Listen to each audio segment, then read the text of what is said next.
Après 15 ans de carrière, Jean Lapointe nous offre son 9e micro-sillon et il entreprend son 10e spectacle qu'il présentera un peu partout au Québec.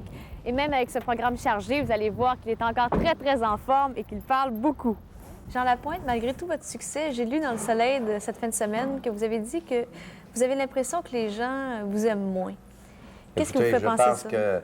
Je pense d'abord, je n'ai pas dit ça. Il faut que je corrige.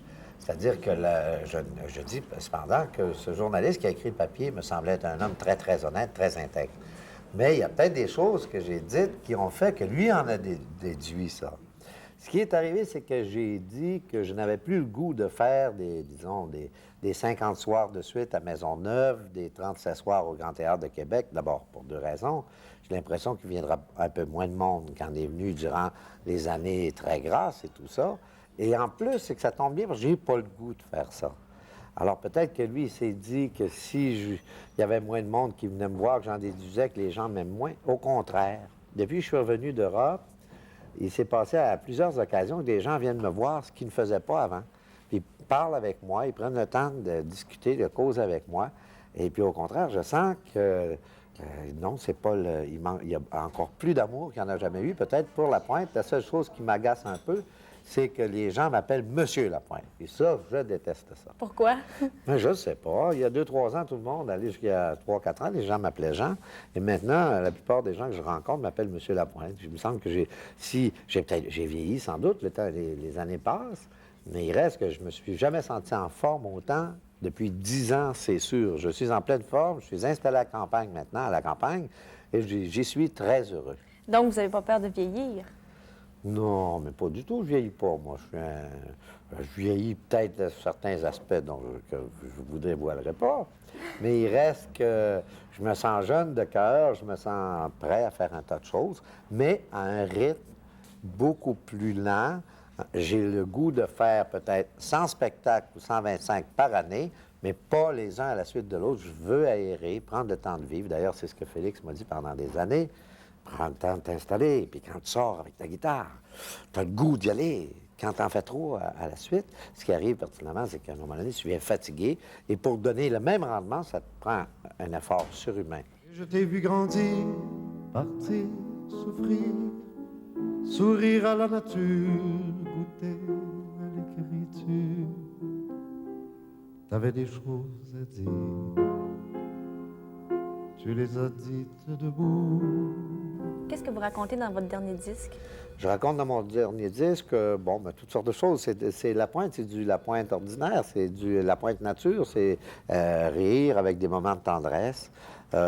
Et cette année, il y a des petits éléments nouveaux parce qu'il y a une chanson un petit peu politique, on est comme on est, c'est-à-dire que c'est sur la politique de la langue, c'est que ça se passe ici en français, et ça, j'y tiens. J'ai été un de ceux qui ont dirigé la marche sur la langue française l'année dernière.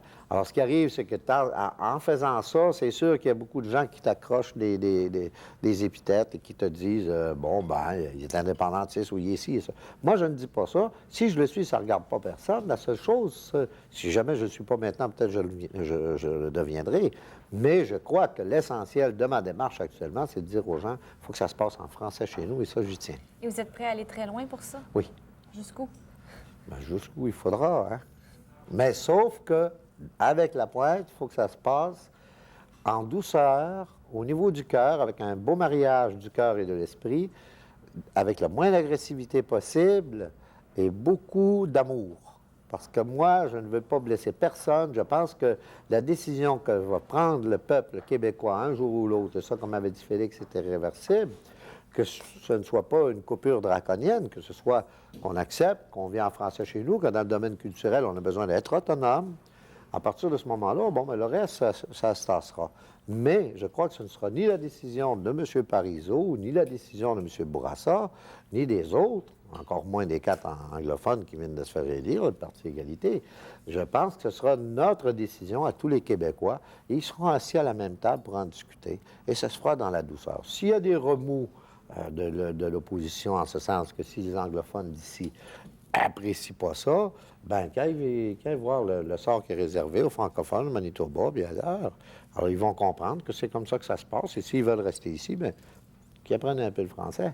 Vous rendez un hommage à Félix aussi dans votre disque ces dernières C'est années. une chanson, écoutez, c'est un hommage. Moi, Félix a été vraiment l'artiste qui m'a le plus marqué. Félix, ma première imitation, ça a été Félix. Ça a toujours été une idole. Et justement, moi, je me considère un être privilégié qu'au fil des années, je sois devenu un ami de Félix et que Félix soit devenu mon ami. Alors, j'ai hérité de bien des choses de Félix et j'ai suivi ses conseils. Et ce que je fais maintenant, c'est les conseils de Félix. J'ai 2 musiciens sur scène. Félix me disait... il ratait jamais de mes spectacles au Grand Théâtre de Québec. Il venait avec Gaétane, Francis et Nathalie, puis on allait manger ensemble après. Puis il me disait, bon, je sais que vous avez fini, je ne serai pas long, j'ai juste une phrase à dire, laisse-moi la dire. Alors, mon Félix me disait, c'est beau, mais il y a bien du monde. J'aimerais ça que tu rétrécisses tout ça, qu'enfin, on voie la pointe. Alors, c'est ça qui se produit. Juste en terminant, j'ai trop envie de vous demander, si on vous rendait un hommage à vous, là, qu'est-ce que vous voudriez qu'on dise de vous? Des farces. Qu'on vienne pas me dire à moi que je suis gentil, que je suis beau, je suis fin, je suis généreux. Je sais tout ça. Fait qu'ils disent d'autres choses. C'est une farce, hein? Merci. D'ici